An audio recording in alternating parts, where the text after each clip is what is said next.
नमस्कार, मी आरीबाई प्रियंका घेऊन आले 100 डेज चॅलेंज, ज्यामध्ये मी माझी इन्कम आणि माझ्या सर्व डिझाईन शेअर करणार आहे। आज माझ्या चॅलेंजचा डे आहे 65वा। ही जी आपली ऑर्डर आहे ती धाराशिव म्हणजेच उस्मानाबाद वरून फिक्स झालेली आहे।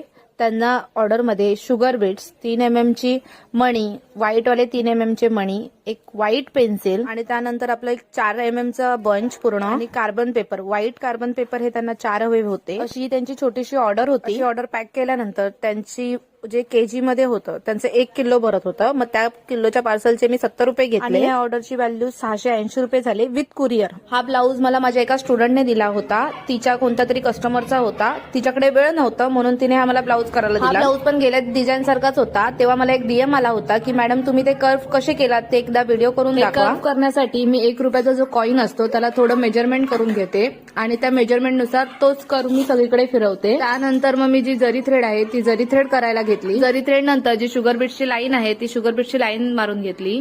शुगर बीटच्या लाईनला सिंगलच लाईन मारायची होती कारण की सिंपल मध्ये अशी डिझाईन होती। त्यानंतर 3 mm चे फ्लॉवर बनवायला घेतले। ते सगळ्यात माझं फेवरेट वर्क आहे कारण की ते फ्लॉवर पटकन पण होतात आणि डिझाईन भरलेली पण वाटते आणि मस्त वाटते। म्हणजे हाफ लीफ असतो त्या हाफ लीफचे 3 पद्धतीने मी बुट्टी मारून घेतली आणि नंतर बघितलं तर तो जो कलर होता तो त्या साडीच्या ह्याच्यावरती चांगला दिसत नव्हता, म्हणून म्हटलं की त्याला थोडी बॉर्डर येण्यासाठी मी त्याच्या भोवती जरी थ्रेड मारून घेतला, ज्यामुळे ते थोडंसं उठाव वाटलं। सिंपल मध्ये असं आपला बॅग रेडी झालेला आहे। तुम्ही बघून नक्की सांगा की कसा झाला करून। आजच्यासाठी बाय।